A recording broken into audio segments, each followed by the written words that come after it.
Vamos a presentar la práctica 7 del Laboratorio de Bioreactores, fermentación por lote. Nuestro equipo, el número 3, está conformado por Baltasar Navarrete Daniela Michel, Horta Plasencia Ricardo Iván, Jasu Durón Olga Olivier, Sánchez Paniagua Lisette y Segura Gómez Nubia Berenice. Para comenzar vamos a repasar los conceptos básicos de una fermentación por lote. Bueno, primero tenemos la definición de un bioreactor, el cual es un dispositivo que va a proporcionar un medio ambiente controlado. Este pues va a permitir el crecimiento eficaz de las células y la formación de productos. Y pues bueno, en este bioreactor lo que se busca es mantener los niveles óptimos de variables como son la temperatura, el pH, sustratos, sales y el oxígeno. Y bueno, ahora yéndonos un poquito al concepto de la fermentación, Nelson y Kotz nos mencionan que es la degradación ya sea aeróbica o anaeróbica de la glucosa u otros nutrientes orgánicos con el fin de obtener energía en forma de ATP. Y pues bueno, nosotros nos vamos a enfocar en una fermentación alcohólica. Este es un proceso anaeróbico que puede ser llevado a cabo por microorganismos como son mohos, algunas clases de bacterias y las levaduras. Aquí existe una degradación de los carbohidratos, esto para obtener un producto final que es alcohol en forma de etanol. También se obtiene el dióxido de carbono en forma de gas y pues ATP. Las metodologías que se van a utilizar para la fermentación que se va a realizar, tenemos el peso seco, donde la biomasa son microorganismos presentes en un sistema por cantidad de células o masa de seres vivos.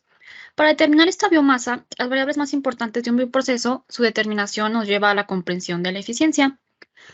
Es una variable clave el peso seco para establecer las tasas de producción de consumo de nutrientes y el cálculo de los balances de masa de cualquier proceso biológico. El peso seco también es un método clásico y son métodos directos que se basan en el número de células o bien en el peso celular, que es lo que se va a realizar en este caso. Se puede medir la cantidad de células, la masa o bien la actividad celular.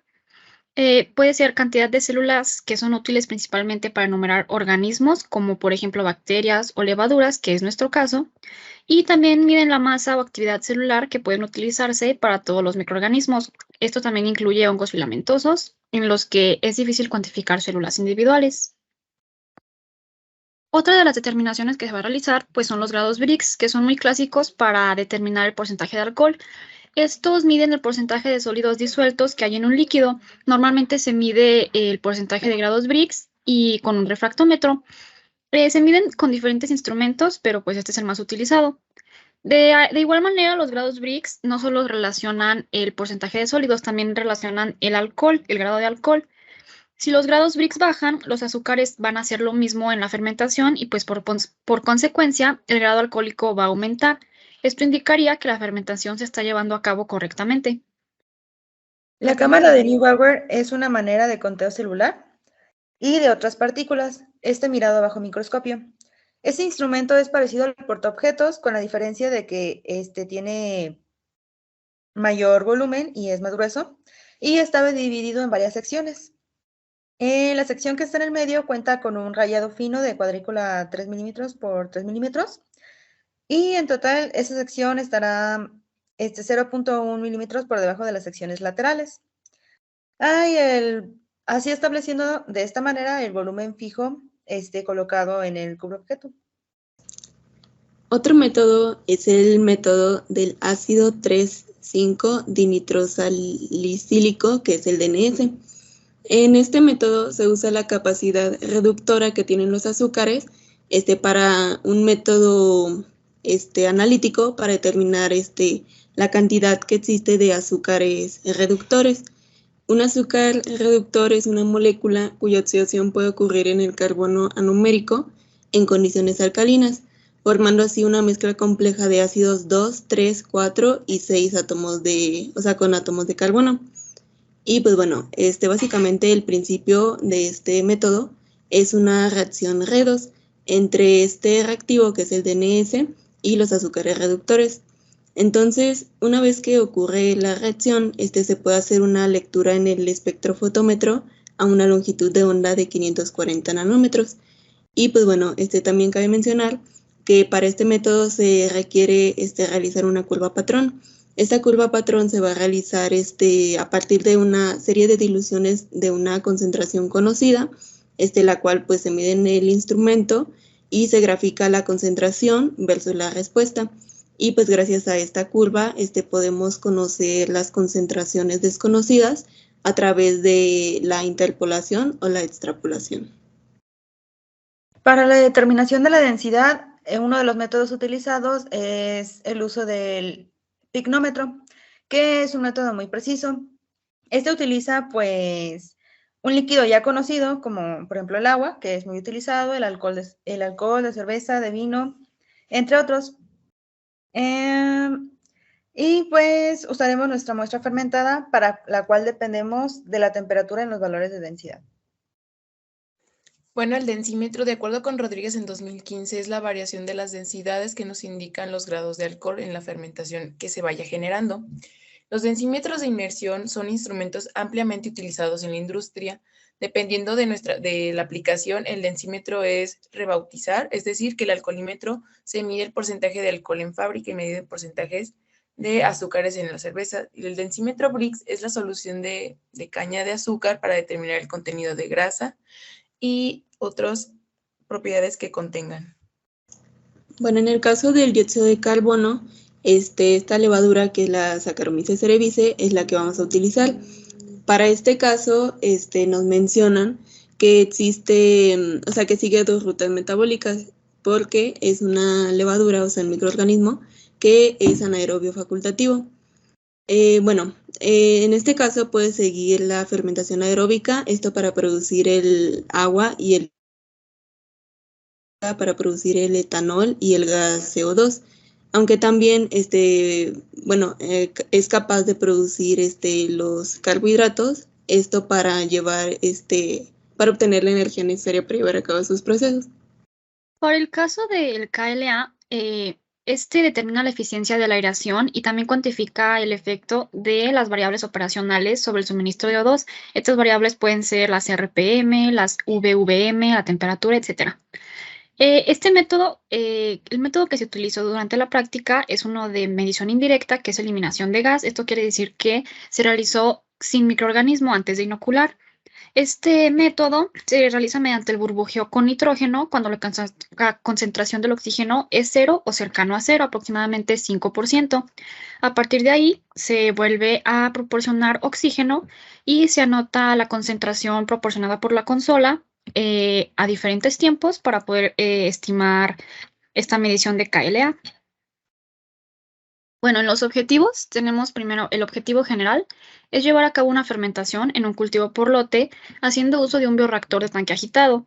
Esto utilizando la levadura Saccharomyces cerevisiae, determinando todos los parámetros involucrados en esta bioconversión.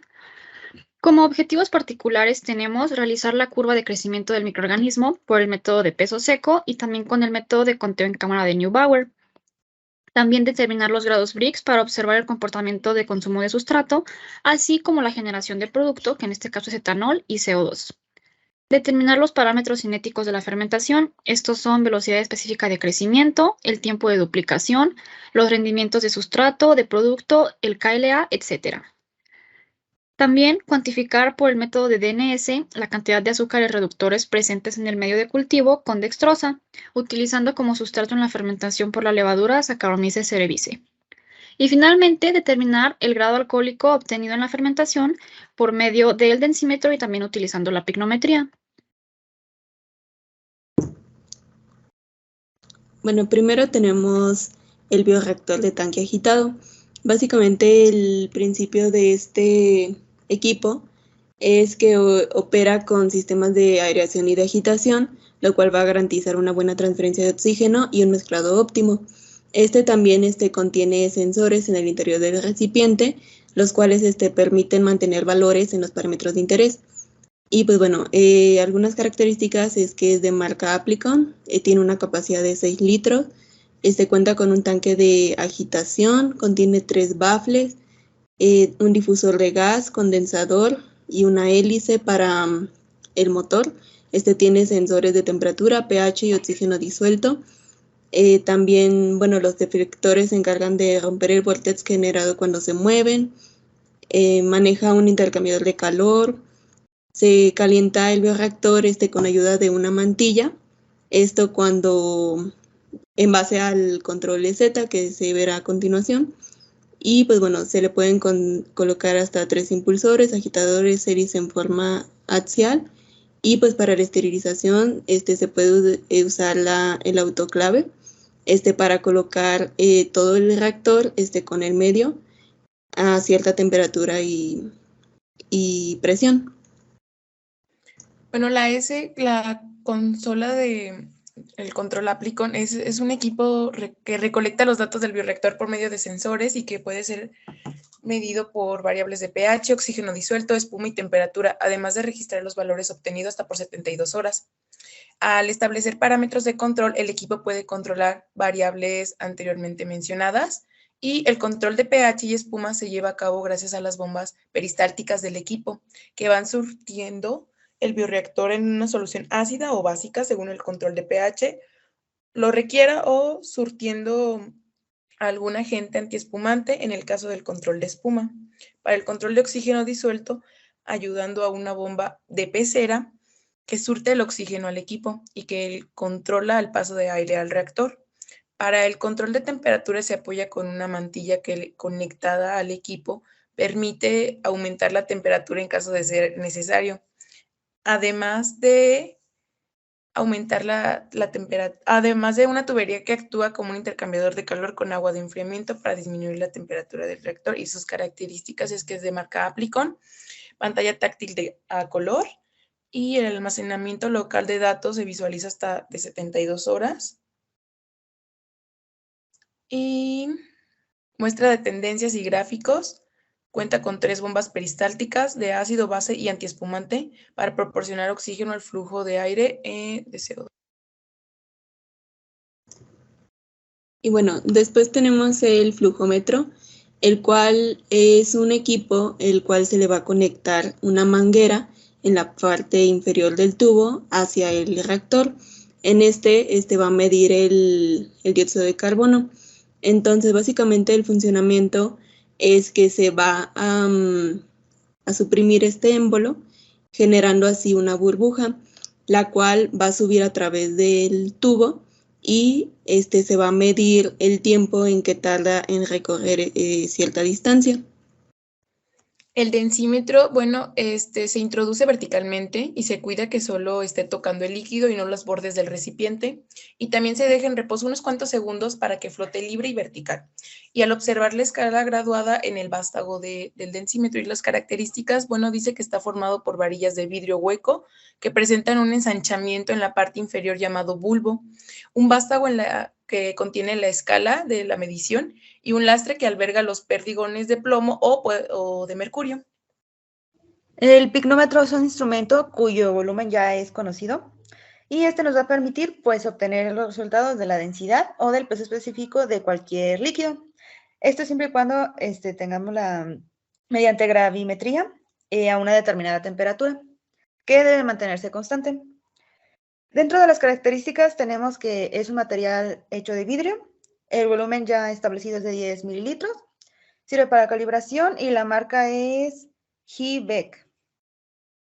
Bueno, el refractómetro digital funciona de modo que mide el índice de refracción y muestra los resultados tanto con compensación de temperatura o no compensados en su pantalla digital LCD de 2 líneas. La operación intuitiva de este refractómetro y su alta exactitud van a garantizarnos lecturas bastante confiables de grados Brix. Entre sus características es que, bueno, el de esta marca, que es el HI 96800, puede convertir el índice de refracción a grados Brix solamente con pulsar el botón de inicio. Puede dar resultados con muestras de hasta solamente 2 gotas, que son 100 microlitros. Cuenta con una cuneta de acero inoxidable, con un prisma óptico en vidrio. Las respuestas son bastante rápidas, en 1,5 segundos. Requiere únicamente de un punto de calibración que se puede hacer con agua destilada. Tiene compensación automática de temperatura, es decir, no tenemos que hacer correcciones al medir los grados Brix.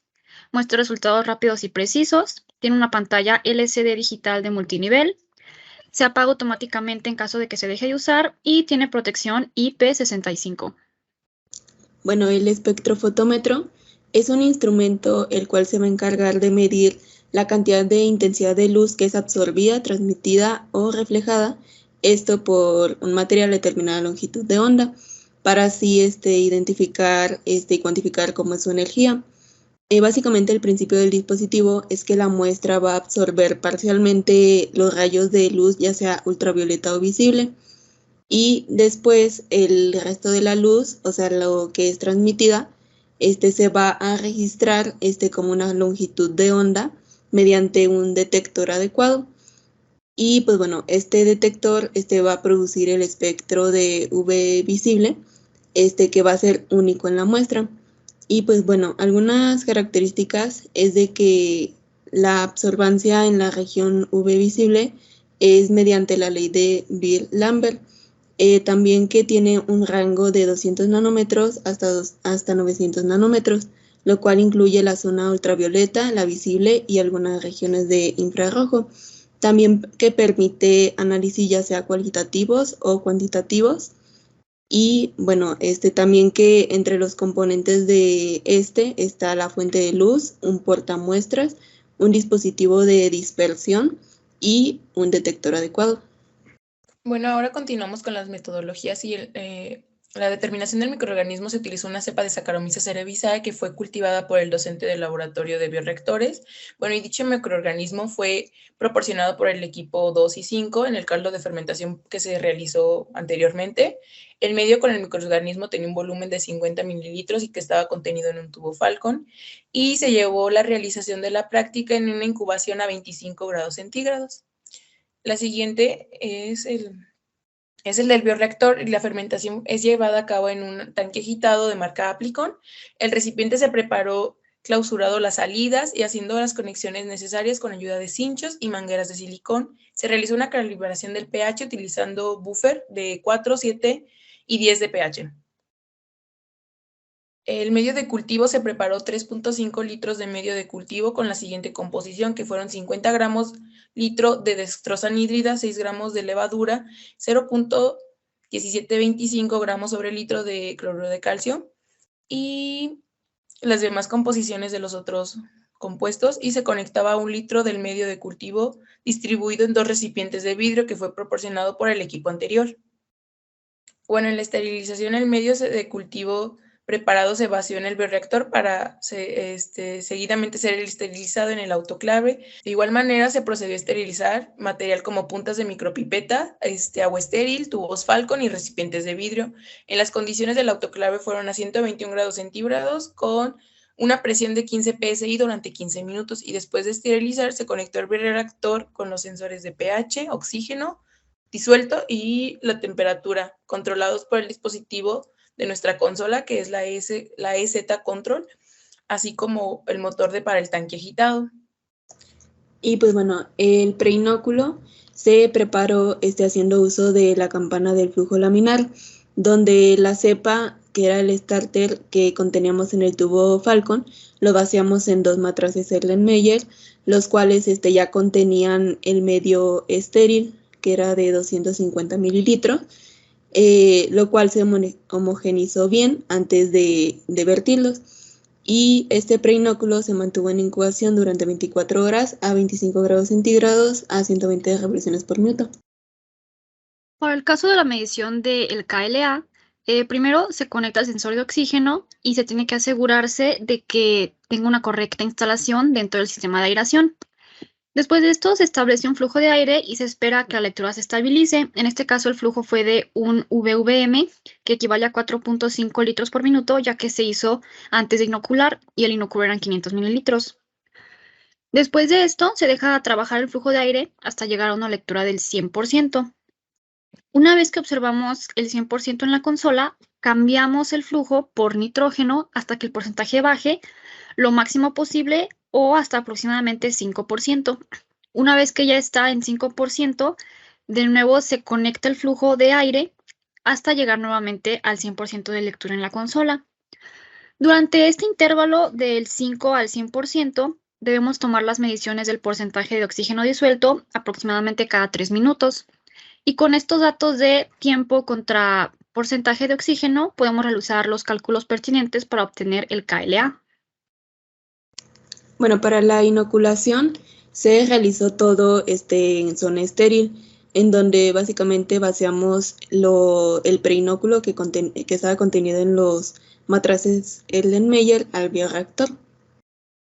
Las condiciones de operación fueron a una temperatura de 33 grados centígrados y una agitación de 150 revoluciones por minuto. Una vez que ya configuramos los sensores al monitor del EZ-Control, también calibramos el equipo, pues ya se establecieron estas condiciones. También cabe mencionar que las primeras 4 horas del proceso de fermentación se configuró con aireación a un flujo de 1 VVM y después de este tiempo se detuvo el aire y se realizó la medición del dióxido de carbono cada hora con el flujómetro. Para la toma de muestra se realizó cada hora desde las 8 de la mañana hasta las 7 de la noche, siendo desde 0 hasta 11 horas. Para la toma de muestras se hace uso de diferencias de presión, esto con ayuda de una jeringa, manteniendo todo en zona estéril con el mechero. Una vez tomadas las muestras, se refrigeran, esto para detener su reacción, y posteriormente se hace la cuantificación de biomasa, sustrato y productos. Para la metodología que se sigue para el peso seco, primeramente se deben de pesar en balanza analítica las canastas que se preparan de aluminio en las cuales se va a pesar la biomasa. Posteriormente, para poder pesar la biomasa, primero se centrifugan 12 mililitros de muestra de las distintas horas que se tomaron. Posteriormente, la pastilla obtenida después de la centrifugación se debe diluir en 1 mililitro de una solución salina que se preparó al 1% masa de cloruro de sodio. Una vez que ya tomamos 1 mililitro de solución salina y se colocan las canastillas de aluminio previamente pesadas.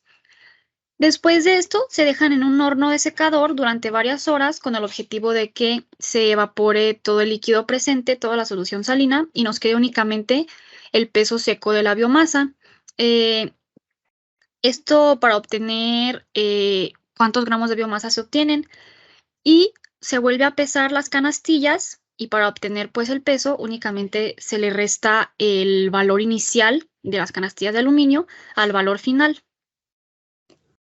Para el conteo de Neubauer, primero se tiene que tomar 1 mililitro de cada una de las muestras directamente, para posteriormente hacer diluciones, que en nuestro caso fue una dilución de 1:100 en una solución salina, para evitar el choque osmótico.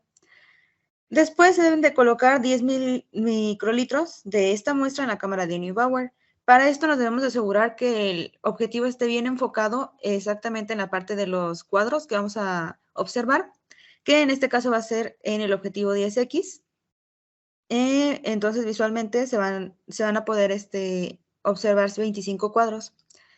Para el conteo se discriminan las células que toquen la frontera dentro de este cuadro de derecha a inferior de cada cuadro y pues se tiene que hacer el proceso en los 5 cuadros diferentes, en las 4 esquinas y en el del medio. Para después multiplicar los resultados por 5 y así finalmente pues abarcar toda la parte de los 25 cuadros y para posteriormente hacer la concentración, el cálculo de la concentración celular. Para el método de DNS, lo primero que se realizó fue la curva patrón de glucosa, la cual se realizó utilizando como analito la glucosa a diferentes concentraciones, que es de 0, 0.2, 0.4, 0.6, 0.8 y 1 gramo sobre litro. Las muestras de la fermentación, primero se realizó un tratamiento de dilución de 1 a 40, esto añadiéndole agua estéril, y después de esto se centrifugaron las muestras durante 5 minutos a 4000 revoluciones por minuto. Entonces, la reacción de la curva patrón y de las muestras se siguió de tal manera que se añadió 300 microlitros de muestra y 600 microlitros del reactivo de DNS.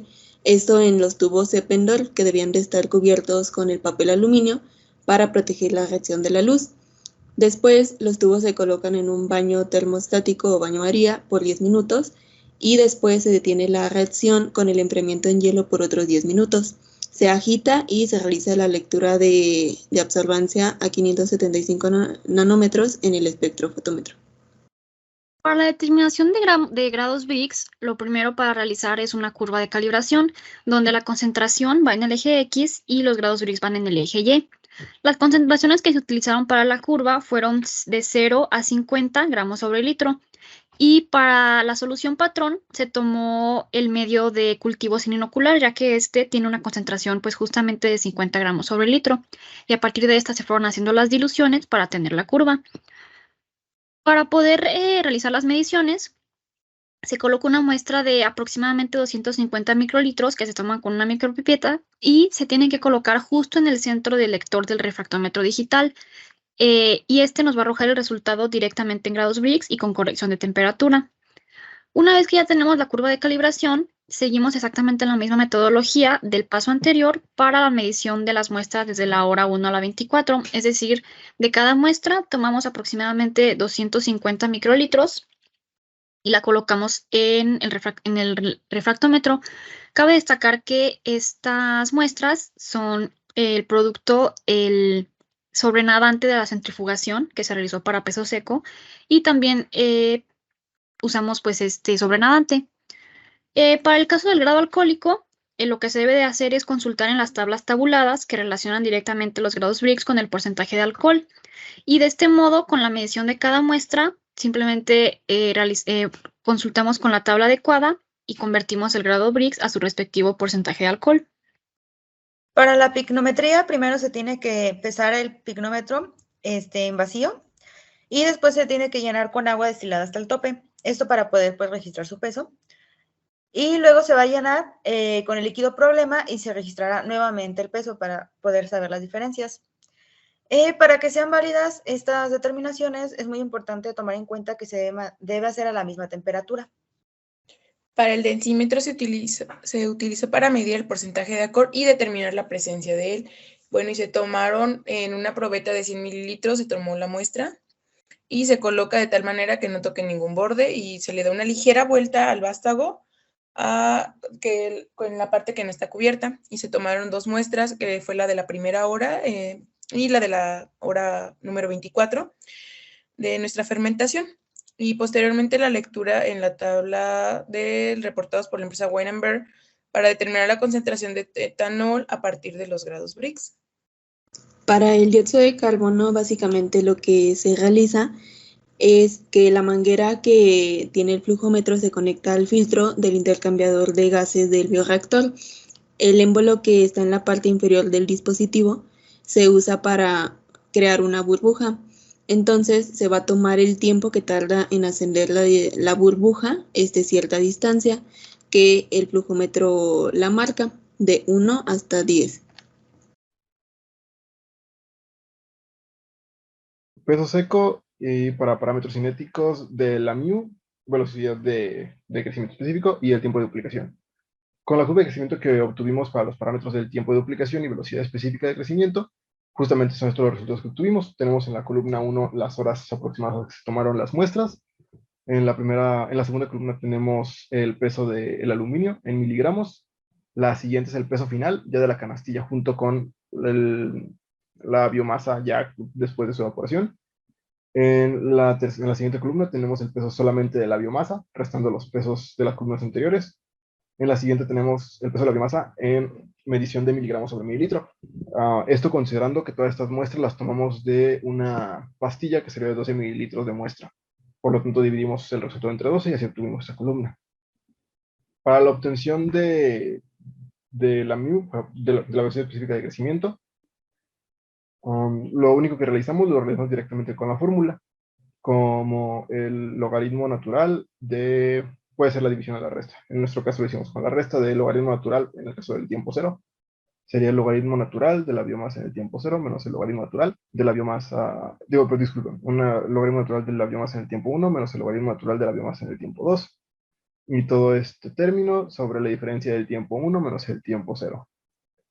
Tomamos la velocidad específica de crecimiento de todos los tiempos y ya teniéndolas comparamos justamente en cuáles eran los tiempos en los cuales teníamos una mayor coincidencia entre las MUs. Justamente nosotros tomamos se logran, es muy notable la diferencia que hubo justamente, por ejemplo, del tiempo 1 en el cual tenemos un 0.06 por ejemplo, del tiempo 2 hasta el tiempo 5 aproximadamente, donde las mu son bastante similares y después vuelven a decaer. La siguiente columna fue para el cambio de microorganismos y la siguiente para el cambio del tiempo. Esto para poder realizar la siguiente gráfica. En la siguiente gráfica se muestra la curva de crecimiento obtenida con el proceso seco. Evaluamos la velocidad específica de crecimiento, limitándonos justamente, como ya se mencionó, la parte exponencial, que la tomamos desde la hora 2 a la hora 6. Esto tomando las μ's anteriormente calculadas, teniendo una velocidad específica de crecimiento de 0.1508 horas a la menos 1 y un tiempo de duplicación de 4.59 horas. Posteriormente volvemos a calcularla. En este caso la calculamos del tiempo 0 al tiempo 7. Esto lo hicimos debido a que el profesor nos mencionó que esta era la que se veía visualmente a primera vista como del tiempo exponencial. Con este tiempo, tomando de la hora 0 a la hora 7, en lugar de la hora 2 a la 7, tuvimos una velocidad específica de crecimiento de 0.12 horas a la menos 1 y un tiempo de duplicación de 5.83 horas aproximadamente. Bueno, en cuanto a peso seco, en cuanto a la discusión, empezamos por discutir un poquito acerca del por qué lo realizamos por peso seco y no lo realizamos por algún otro método, como poder justamente utilizar un espectrofotómetro de luz visible. Por ejemplo, según Rodríguez, en el año 2005, junto con sus colaboradores, nos menciona que para que sean visibles las trazas de turbidez es necesario más de 1 millón de células por cada mililitro, como para esto poder ser medido por un espectrofotómetro. Por lo que la turbidimetría no es un método útil para medir la concentración de líquidos en un número relativamente pequeño de bacterias o levaduras. Se comprobó en la práctica con éxito que el experimento, ya que tanto la muestra original analizada como la muestra problema sobrepasan esta cantidad. Sin embargo, decidimos mejor desde un inicio evitar este método, ya que no sabíamos qué cantidad de organismos íbamos a tener. Esto también nos lo menciona algo muy similar Toro en el año 2005, que nos dice que la relación directa entre la absorbancia y el peso seco solamente aplica para suspensiones diluidas de bacterias, y sus absorbaciones deben ser mayores a 0.3. Ya arriba de estos parámetros ya son datos que no son confiables. Así que por lo tanto, por eso mejor decidimos evitar este método y irnos por un método más directo, que sería el peso seco. Para el conteo de la cámara de Neubauer, se debe de fijar el objetivo en 10x del microscopio. Luego, pues nos centramos en el cuadro grande, que se puede observar en la figura 11. Y vamos a hacer el conteo en los 5 cuadros marcados. Se tiene que hacer también una dilución de 1:100, preparando una solución salina a 1% de cloruro de sodio para el diluyente de la dilución seriada. Una vez que se van sumando todas las células, se tienen que multiplicar por 5 para abarcar en total toda el área en el cuadro grande. Y pues en el recuento celular se permite una mejor gestión para la inspección visual del cultivo y es necesario remarcar que la correspondencia entre la concentración celular pues no es constante, ya que esta depende del estado fisiológico, de la fase de crecimiento y del ambiente en el cual está sometido el cultivo. Para obtener la concentración celular se tiene que tomar en cuenta la siguiente fórmula, que es el número de células multiplicado por 10.000, que es el factor que se toma considerando el volumen y entre el número de cuadros multiplicado por la dilución, el cual pues el factor de dilución es de 0.01 al utilizar la dilución 1:100. Esta fórmula tiene hasta un 20 y 30% de error aproximadamente. Esto por los datos del pipeteo, de los errores estadísticos por la muestra poco representativa, errores en el volumen, etc. Y para la concentración, pues posteriormente nos quedaría como se puede observar en la primera muestra, que se obtuvo 220 células multiplicadas por 10.000 y divididas entre los 25 cuadros por el factor de dilución, obteniendo un total de 8.8 por 10 a la 6 células sobre mililitro. Para calcular la μ se debe utilizar la siguiente fórmula, que va a tomar en cuenta el número de células obtenidas sobre los tiempos diferentes.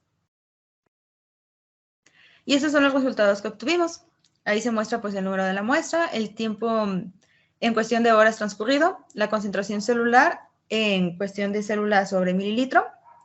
Se le sacó a su inverso, se le sacó el μ y la sumatoria de los μ's. A continuación podemos observar dos gráficas una que corresponde al comportamiento de la concentración celular respecto al tiempo y la otra que corresponde al comportamiento pero de la velocidad de crecimiento también respecto al tiempo.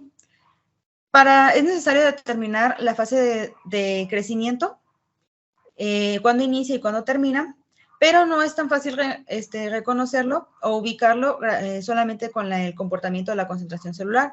Para esto, pues se recomienda obtener las diferencias de la velocidad de crecimiento respecto al tiempo, ya que pues, la dimensión de mu indica la velocidad de división celular en la fase de desaceleración y pues nos va indicando la tasa de crecimiento, mientras que pues iba viendo un aumento de la mu, indica que pues en esos ya los cultivos ya se encontraban en la fase estacionaria.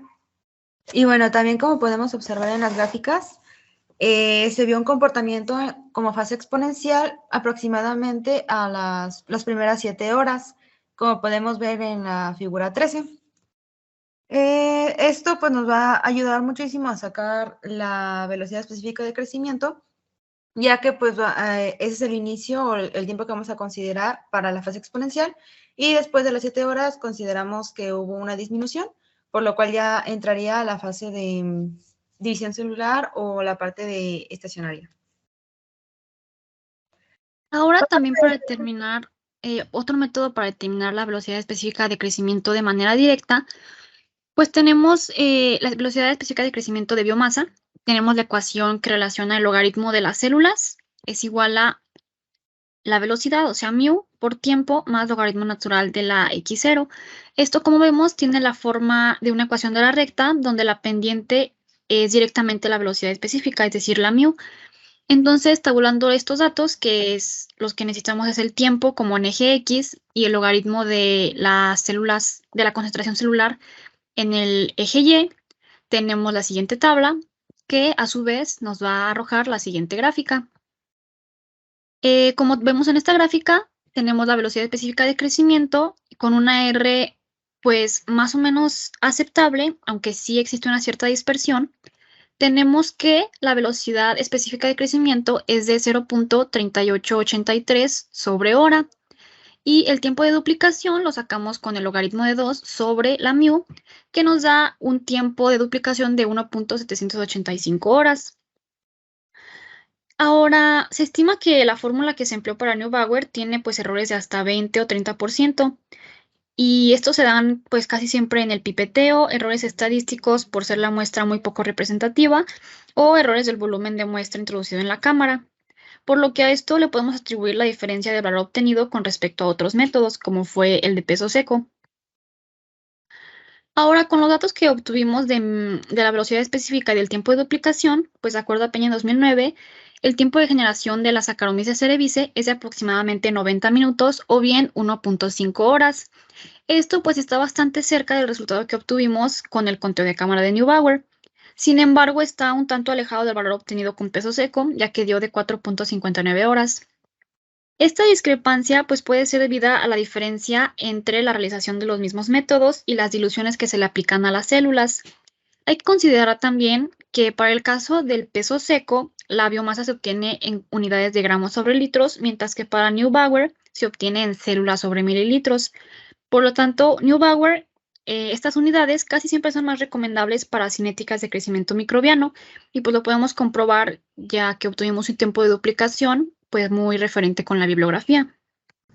Para el método de NS, lo primero que se realiza es la curva patrón, la cual se grafica la concentración en función de la absorbancia. Y pues bueno, podemos observar que tiene un coeficiente de correlación cercano a 1, lo que indica una perfecta correlación entre los datos al relacionar la concentración con la absorbancia. Entonces, pues tenemos una alta confiabilidad en los datos y podemos utilizarla para cuantificar las muestras de la fermentación. Y también podemos observar que la absorbancia tiene un rango de 0 a 0.3 nanómetros. En la figura de la derecha, básicamente lo que hicimos fue voltear los ejes. Esto para obtener una ecuación que nos pueda calcular directamente la concentración de azúcares reductores que hay en la muestra en función de la absorbancia. Y pues bueno, se procedió a realizar la cuantificación de los azúcares, primero haciendo diluciones de 1 a 40. Esta dilución indica que se debe diluir 40 veces la solución inicial, por lo tanto el factor de dilución es de 40. Y pues bueno, añadimos un volumen de 25 microlitros de muestra y 975 microlitros de agua estéril para así completar 1 mililitro de la muestra problema. Y pues bueno, las muestras se realiza el método de DNS, como ya hemos explicado en la metodología, se añaden 300 microlitros de muestra y 600 microlitros de DNS, se pone a baño María 10 minutos y se pone en el hielo. Y después se mide en el espectrofotómetro a una longitud de onda de 575 nanómetros. Y pues bueno, como podemos observar en la tabla, hicimos el tiempo en horas y la absorbancia de los nanómetros, pero podemos observar que los datos de la absorbancia rebasan el rango de nuestra curva patrón. Por lo tanto, debemos de encontrar un factor de dilución que al multiplicar esta absorbancia por el factor de dilución nos dé una absorbancia que esté entre el rango. Y pues bueno, después se realizó una selección de datos conforme a la tendencia solicitada para así encontrar la concentración en gramos sobre litros, esto con la ecuación de la recta que habíamos mostrado. Y pues bueno, para encontrar la concentración real, básicamente lo que hicimos fue multiplicar el factor de dilución, que era de 40, por la concentración, donde en la tabla 13 podemos observar que en el tiempo cero se aproxima a una concentración de 50 gramos sobre litro, que era básicamente lo que habíamos añadido en el medio de cultivo, y en el lapso de 11 horas ya tenemos una concentración que disminuye a 11.72 gramos sobre litro. Y pues bueno, aquí podemos observar más detalladamente el consumo del sustrato, graficando la concentración real versus el tiempo de fermentación. Gracias a la curva de calibración, podemos determinar la concentración de azúcares reductores que hay en las muestras del caldo de fermentación, y en base a la ecuación de la recta podemos cuantificar y monitorear los azúcares presentes. Y pues bueno, como podemos observar en la gráfica, la concentración va a disminuir conforme al tiempo. Y pues bueno, en la literatura encontramos que según Montañez 2020, menciona que desde un punto de vista microbiológico, que el microorganismo está consumiendo el sustrato que utiliza como fuente de energía para producir compuestos que son productos de su metabolismo. También podemos observar que existe un alto consumo de azúcares durante las primeras horas. La velocidad de reacción va a ser más alta debido a que el caldo pues está más concentrado.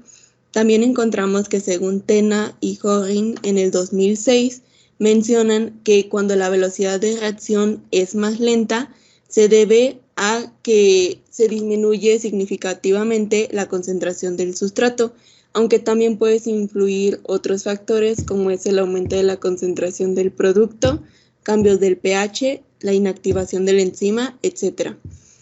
También podemos observar que de las horas de 6 a 24 horas existe un agotamiento del sustrato por parte de la levadura. Esto indica una buena señal para la producción del etanol. Y pues bueno, de las horas 1 a la 2 y de la 4 a la 5 podemos observar una disminución de azúcares muy pequeña. Y pues bueno, esto nuevamente según Montañez en el 2020 menciona que nuestro sistema, que en este caso sería nuestro reactor, está sujeto a ser sensible al cambio, ya sea por diferentes factores como son la temperatura, la presión, la humedad o la agitación. Por lo tanto, es de suma importancia tener un buen control y un buen mantenimiento de las condiciones de operación para así poder contrarrestar el efecto negativo al que están expuestos estos microorganismos. De igual forma, lo dicho por Montañez en el 2020 puede justificar la variación de la producción de los azúcares reductores a las 24 horas, que como habíamos observado aumentó un poquito, aunque también esto puede deberse a una mala técnica en la medición de las muestras. Ahora, para el caso de los grados Brix, como se describe en la metodología, se realiza una curva de calibración que relaciona los Brix en concentración de gramos sobre litro con los grados Brix. Para esto se va a tomar como solución patrón pues una muestra de blanco, el cual es el medio que utilizamos en la práctica, pero sin inocular, ya que esta solución tiene 50 gramos sobre litro exactamente de concentración. Y se realizaron las diluciones para 1 mililitro de muestra. Las diluciones que se realizaron pues se muestran a continuación, donde vamos desde los 0 hasta los 1000 microlitros, dependiendo de la dilución que ocupemos, desde 50 gramos sobre litro hasta 0. A continuación tomamos aproximadamente 200 microlitros de muestra y colocamos directamente en el lector del refractómetro, y así pues obtuvimos los siguientes datos para la curva de calibración, que como vemos obtuvimos un R cuadrada casi perfecta de 0.9999, lo que nos indica que sí hay una muy buena correlación entre los Brix y la concentración, y esta curva patrón sí va a ser de utilidad para la determinación de la concentración del sustrato. Entonces, a partir de esta curva de calibración, despejamos la X, que en la curva es la concentración, y pues sacamos los grados Brix de cada una de las muestras, y a partir de esto podemos obtener la concentración de sustrato respecto al tiempo y así observar el comportamiento. En la tabla 16 vemos los datos que se obtuvieron, tanto de Brix, y luego estos grados Brix con la curva de calibración convertidos a concentración de sustrato. Como vemos en la muestra 0, que es pues la que no contiene, es la muestra inicial, que es la del medio, pues sí nos dio una concentración exactamente de 50 gramos sobre litro. Y pues podemos ver el comportamiento con respecto al tiempo y observamos cómo baja, es decir, tiene un comportamiento esperado. Y también en la última columna vemos cuánto porcentaje de sustrato se consume respecto al tiempo, y podemos observar que al final de toda la fermentación se consumió aproximadamente un 83% de todo el sustrato. Y pues en la figura 20 vemos este comportamiento, cómo va bajando la concentración de sustrato respecto con el tiempo. Ahora, de acuerdo a estos resultados, pues observamos para el consumo de sustrato una disminución muy significativa de los grados Brix, y por lo tanto esto significa que también la concentración de azúcares desde la hora 1 bajó. Este comportamiento pues es lo esperado en una fermentación, ya que la disminución en los sólidos solubles se debe a la transformación de los azúcares solubles a etanol y CO2, de acuerdo a Oskimichi y Raggi en 2007 y Kargi en 2007. Mientras que las levaduras son las responsables de esta transformación en la fermentación alcohólica. También esta disminución que observamos de los grados Brix en las primeras horas de la fermentación guarda relación con lo reportado por Morales y Enríquez en 2006, quienes también observaron esta disminución acelerada del Brix, explicando que es el comportamiento esperado debido a una eficiente conversión de los azúcares en alcohol por la levadura, por encontrarse en un medio adecuado de pH y de concentración inicial de azúcares para su correcto desarrollo.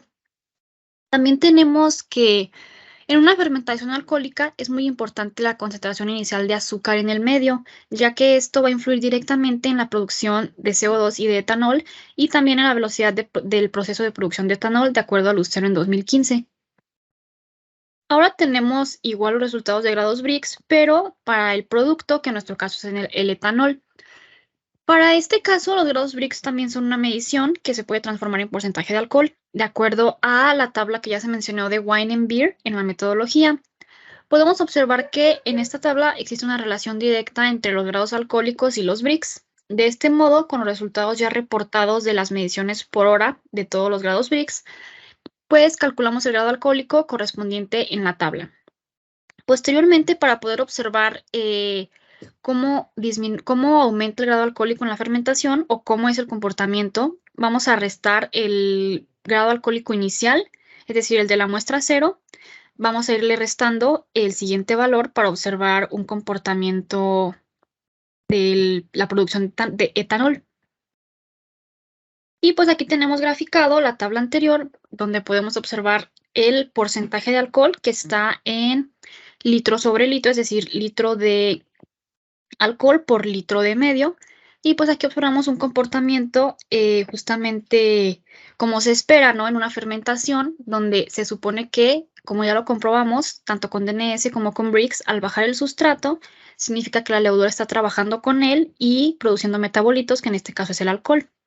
Y vemos cómo efectivamente aumenta su producción con respecto al tiempo. Ahora, de acuerdo a Suárez y colaboradores en 2016, la levadura Saccharomyces cerevisiae en condiciones anaeróbicas con una concentración aproximadamente de 150 a 160 gramos sobre litro crece simultáneamente con la producción de alcohol por un espacio de aproximadamente 20 horas. La velocidad de fermentación va a aumentar de forma rápida y va a alcanzar un término máximo a las 15 horas, que pues es un comportamiento similar al que observamos en nuestra gráfica. Y bueno, la producción de alcohol va a continuar con una velocidad un poco menor y concluye el ciclo a las 24 a 30 horas, que fue lo que observamos en la gráfica, que aproximadamente de la última medición, que fue de la hora 12 hasta la 24, pues ya no hubo casi nada de aumento de alcohol, lo cual pues concuerda con lo reportado en bibliografía. Aunque en estos se obtiene, en estos casos se llega a obtener un porcentaje de hasta 7% en volumen, de acuerdo a García y colaboradores del 2000. Ahora, podemos observar un comportamiento acorde a lo reportado por la bibliografía, considerando que nuestra concentración inicial de azúcares es mucho menor, es de 50 gramos sobre litros, y se obtuvo un grado alcohólico aproximado de 2.06. Y bueno, también en una fermentación alcohólica es muy importante el control del tiempo, ya que si este llega a ser menor, la fermentación puede ser incompleta o no se produce suficiente etanol.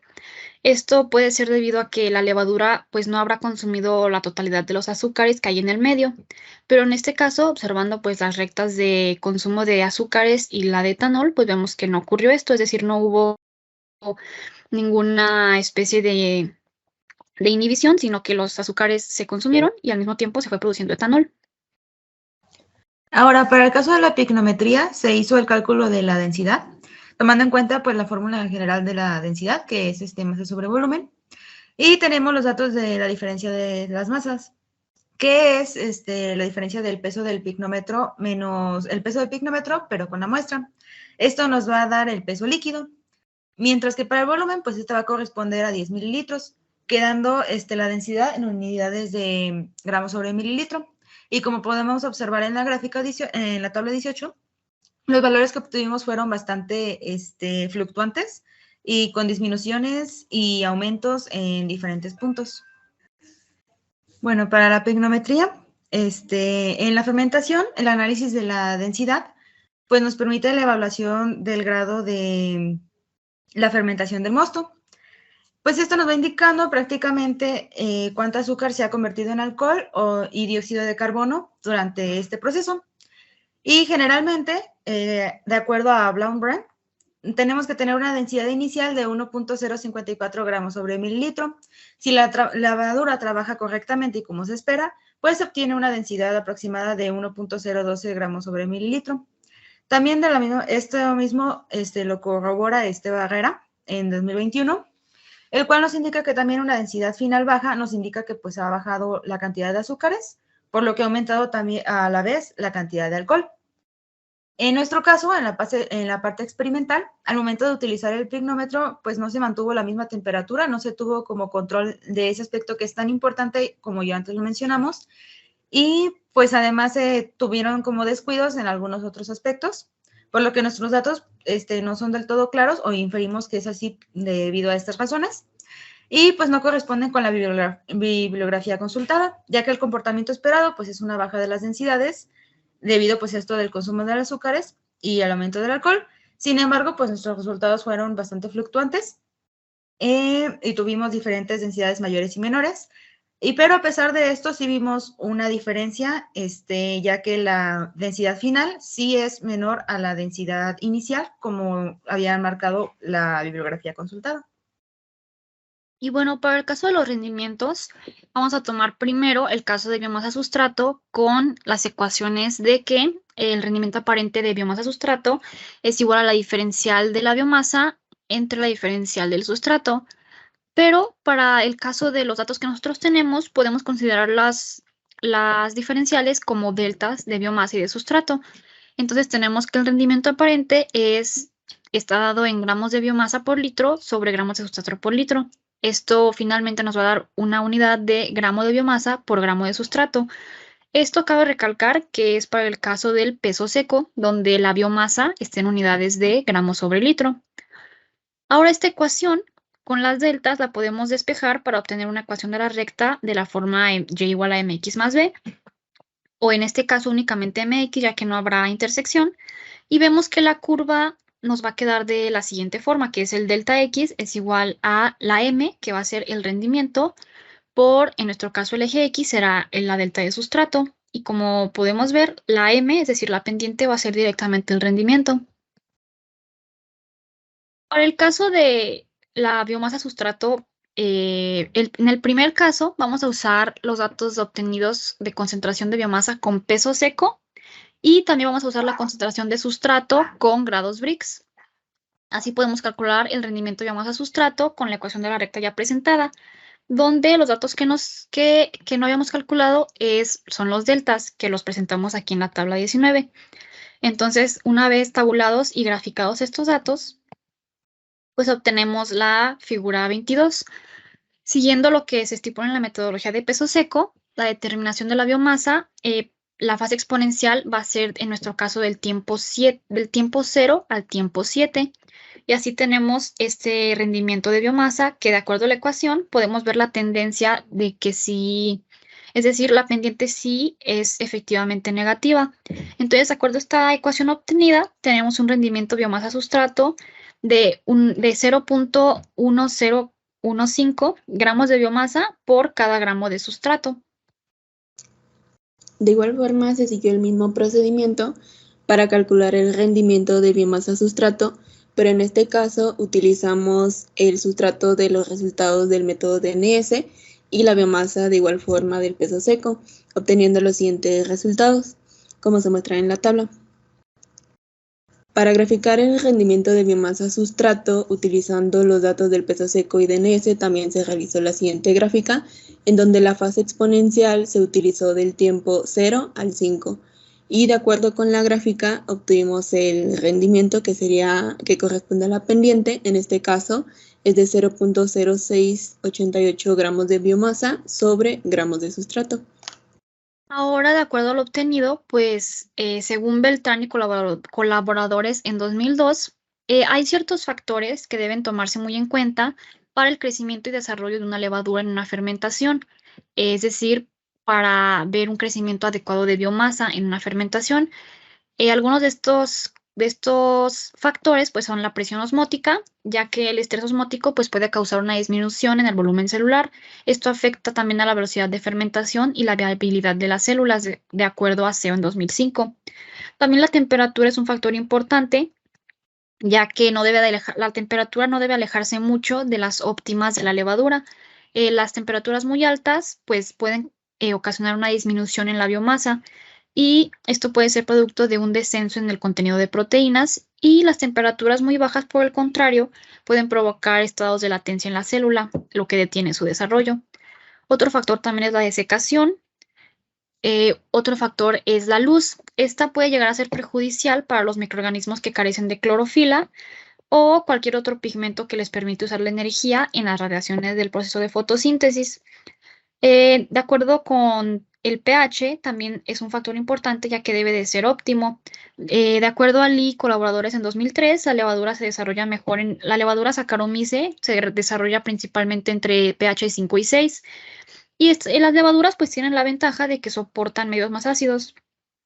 Y finalmente, otro factor que se considera para el rendimiento de biomasa es el alcohol, ya que este puede llegar a ser un inhibidor si se combina con la célula, y pues el crecimiento puede disminuir su viabilidad. También el alcohol, pues como se menciona, puede actuar como inhibidor de la fermentación si llega hasta un 8% de grado de alcohol. Ahora, pues con lo consultado con la bibliografía de los factores que nosotros tuvimos en cuenta, vemos que las condiciones a las que se llevó a cabo fueron, al menos en pH y temperatura, fueron óptimas, ya que está en el rango reportado, que fue de 5.5, la temperatura fue de 33 grados y las RPM fueron de 150 y el volumen de operación de 5 litros. También se obtuvo, como se observó, de acuerdo al método de peso seco con Brix, que el rendimiento de biomasa fue de 1.105 gramos de biomasa, 0.101 gramos de biomasa por cada gramo de sustrato. Ruiz y colaboradores, en una fermentación que realizaron, reportaron valores de rendimiento de biomasa sustrato, también con Saccharomyces, pero para un cultivo por lote de 140 horas. Las condiciones fueron de un volumen de 2 litros, agitación a 120 RPM, 30 grados y concentración de 200 gramos sobre litro, y obtuvieron un rendimiento también en masa-masa de 0.369. Podemos ver que las condiciones son similares y la variación, que en magnitud no es muy grande, puede deberse principalmente a la concentración inicial. También una consideración a tener en cuenta con los resultados que reportamos es que para ambas rectas, para determinar el rendimiento, el valor de la R cuadrada está muy debajo de lo aceptable, lo que indica que pues sí existe mucha dispersión en los datos y por lo tanto el valor del rendimiento obtenido con esta recta pues puede llegar a estar lejos del valor real. Pero sin embargo, sí podemos observar en ambas gráficas que la tendencia es como se espera, es decir, en una gráfica de deltas como la que realizamos, sí se espera un comportamiento en el que el delta S aumenta y el delta X disminuye. Ahora, para el rendimiento de producto sustrato, tenemos del mismo modo las fórmulas en la que el rendimiento aparente de producto sustrato está dado por la diferencial del producto menos entre la negativa de la diferencial de sustrato. Y de igual modo que en el caso anterior podemos considerar las diferenciales como deltas y tenemos que para el caso de los resultados con grados Brix y peso seco, nuestro rendimiento va a estar en unidades de litros de etanol por gramos de sustrato. Y de igual modo despejamos para obtener la ecuación de la recta y la m va a ser el rendimiento, la pendiente. De este modo, siguiendo el mismo procedimiento, tomamos la fase exponencial de 0 a 7. En este caso utilizamos los datos de grado alcohólico con Brix y también la concentración de sustrato obtenida de Brix. Y tenemos pues los siguientes datos tabulados y la tabla de la figura 24. Como observamos, en este caso sí obtuvimos una R cuadrada mucho mayor, aunque sigue estando un poco por debajo del nivel de lo aceptable. Sin embargo, aquí pues sí podemos observar una mucho mejor tendencia de los datos. Y pues de acuerdo a esta ecuación, tenemos que el rendimiento de producto sustrato es de 0.005 litros de etanol por gramo de sustrato, o lo que equivale también a medio mililitro de etanol por cada gramo de sustrato. Y bueno, de acuerdo a lo que obtuvimos, podemos decir que, de acuerdo a lo reportado por Suárez en 2016, la productividad típica de un proceso discontinuo o bien de lote es de aproximadamente de 1,8 a 2,5 gramos de etanol por litro de fermentador en una hora. Esta productividad sí puede llegar a aumentar de manera sensible si recirculamos la levadura que se produce en el fermentador o si utilizamos una fermentación continua, que pues no fue nuestro caso. En estos casos, los valores típicos se encuentran entre 5 y 8 gramos de etanol por litro de fermentador por hora. Ahora, de acuerdo a lo reportado por Bay y colaboradores en 2008, se destaca que normalmente las cepas comerciales de Saccharomyces casi siempre crecen y producen etanol entre 30 y 32 grados centígrados, lo cual pues está muy cerca de nuestras condiciones, que fueron 33 grados centígrados. Y las producciones de etanol y rendimientos teóricos pues pueden estar entre 10 a 14% de porcentaje volumen-volumen o pueden llegar a ser incluso de 90 a 93%. Como observamos, nuestro rendimiento pues únicamente de medio mililitro de etanol por cada gramo de sustrato. Y la producción máxima de alcohol que se encontró, de acuerdo a los grados Brix, fue de únicamente 2,6%, 2,06%. Esto difiere pues un poco reportado en la bibliografía, ya que debimos de haber obtenido un grado alcohólico mayor. Del mismo modo que lo que ocurre en el rendimiento de biomasa sustrato, la R cuadrada, a pesar de que sí es casi cercana a 9, sigue estando un poco por debajo de lo aceptable, pero de igual modo podemos observar la tendencia esperada, es decir, la concentración de sustrato disminuye, mientras que el grado alcohólico aumenta. Para el densímetro, en una probeta de 100 mililitros se llenó a su capacidad máxima, donde se colocó en nuestro medio de cultivo, lo que nos arrojó el dato, el valor del densímetro de 5.1, lo que nos facilitó la búsqueda de la densidad, dado que no se necesitó interpolación, y nos dio de 1.020 para el tiempo a la primera hora. Para la hora 24, también no se necesitó tabular, dado que nos dio un valor de 6.3, y en la tabla de Briggs nos muestra los datos específicos. Y en la tabla aquí tenemos toda la información ya de los resultados del densímetro. A la hora 1 nos dio de una gravedad específica, que es adimensional, de 1.020, y los grados Briggs igual de 5.3, y los grados de alcohol de 2. En la hora 24 de 1.025, los grados Briggs de 6.3 y el porcentaje de alcohol de 3/3. Entonces el porcentaje de alcohol total nos dio de 1.3. A la hora 4 de la fermentación se detuvo el flujo de oxígeno al reactor, entonces se comenzó a determinar la producción del dióxido de carbono, esto hasta la última hora, que fue la 11 de este proceso de fermentación. Básicamente lo que se midió pues fue el tiempo que tarda en ascender una burbuja, que es producida por el émbolo del flujómetro, que tarda en recorrer la cierta distancia. Entonces, los datos que obtuvimos fueron los siguientes. Y para poder visualizar de mejor manera los datos, pues realizamos el gráfico, el cual indica la producción del dióxido de carbono en el proceso fermentativo. En el eje X está la hora de la fermentación y en el eje Y es el tiempo que tarda en ascender la burbuja. Bueno, podemos observar que al inicio el tiempo que tarda en recorrer, o sea, en ascender la burbuja, es muy grande. Esto indica que ejerce muy poca presión este gas. Por lo tanto, indica que el microorganismo aún no produce pues mucha cantidad del dióxido de carbono. Podemos observar que conforme transcurre el proceso de fermentación, el tiempo que tarda en recorrer la burbuja comienza a disminuir, lo que indica una mayor presión del dióxido de carbono a la burbuja, lo cual pues nos indica que está existiendo la producción de dióxido de carbono en mayor cantidad. Curio y otros autores en el 2010 mencionan que cuando el oxígeno está presente, las levaduras producen biomasa y el CO2, pero en ausencia de este, cambian a un metabolismo anaeróbico, originando una mayor cantidad de alcohol y de etanol.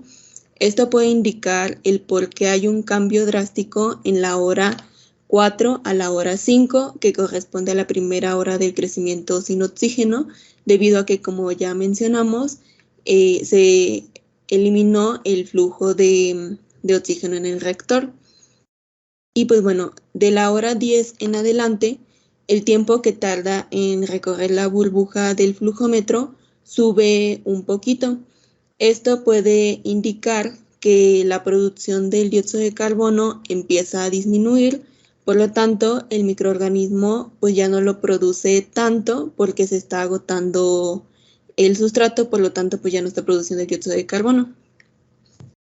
Y bueno, para la determinación de KLA se siguió básicamente el mismo procedimiento que realizamos en la práctica 5. Tenemos que, para poder calcular la concentración en gramos sobre litros, debemos de multiplicar lo que es la lectura del sensor, ya que en la consola la leemos en porcentaje y no en concentración.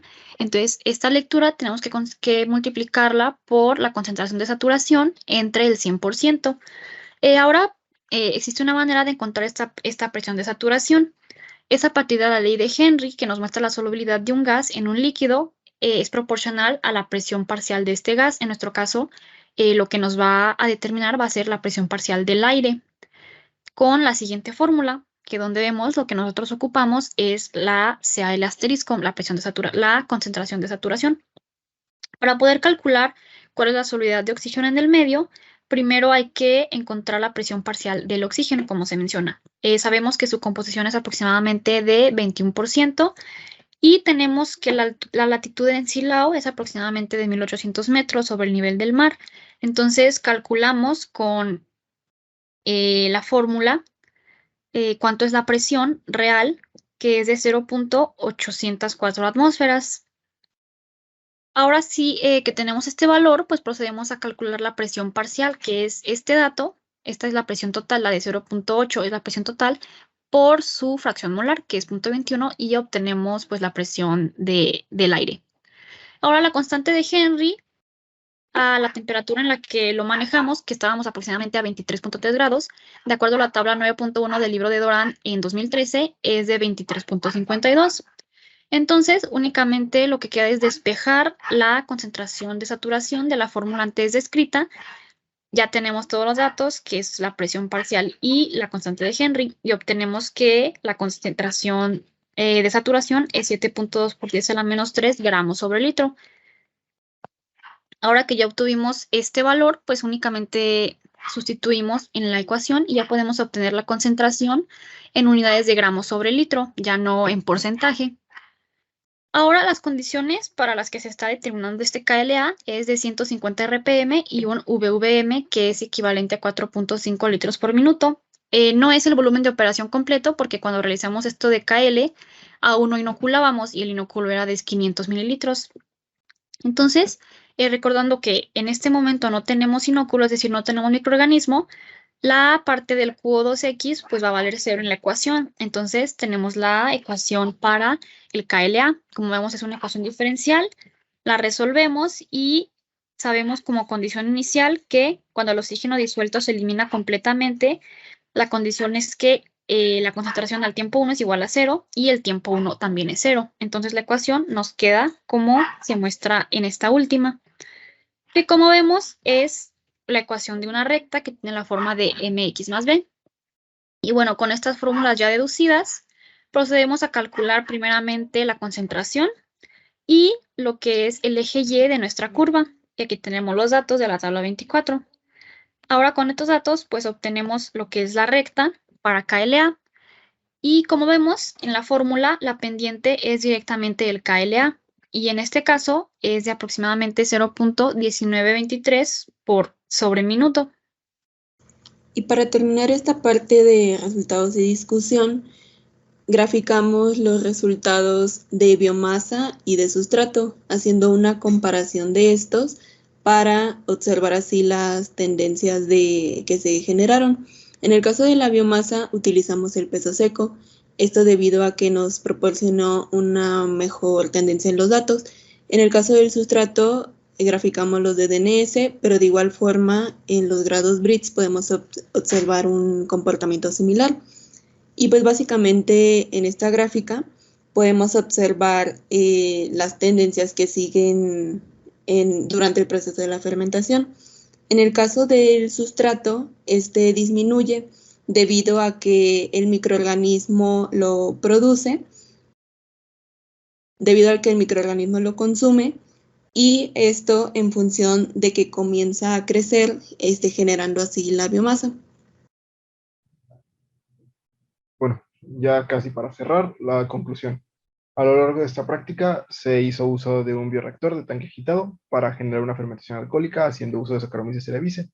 Esto durante 24 horas se tomaron las muestras del reactor, las cuales fueron útiles posteriormente para su análisis de resultados y obtención de los parámetros involucrados dentro de nuestra conversión. Con la información obtenida de las muestras y por medio de varias pruebas se generaron gráficas de crecimiento microbiano dentro de nuestro reactor, donde se realizó para pedo seco y control de cámara Neubauer. Se observó un comportamiento de crecimiento de biomasa y se identificaron las fases de crecimiento, siendo aproximadamente de la hora 0 a las 7 la fase exponencial. Igualmente podemos tomar que hubo una pequeña fase de latencia al inicio. Se determinaron los grados Brix y los scores reductores por el método de DNS, y a partir de esto se observó el comportamiento del consumo de sustrato, siendo decreciente a lo largo de las 24 horas de fermentación. En el caso contrario, como se esperaba justamente del producto, del cual medimos el etanol, donde se observó que aumentó de forma inversamente proporcional el consumo de sustrato, el cual se consumió en un 83% a lo largo de toda la fermentación. También agregar que los parámetros cinéticos como la velocidad específica de crecimiento y el tiempo de duplicación de rendimiento y el KLA se terminó haciendo uso de las ecuaciones conocidas aplicadas a los dos experimentales. Estos parámetros difieren entre cada método utilizando para obtener los resultados.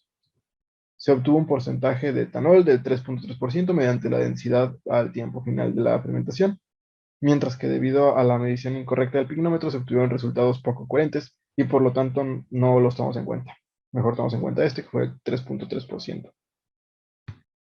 Y nuestras referencias. Sería todo de nuestra parte. Muchas gracias.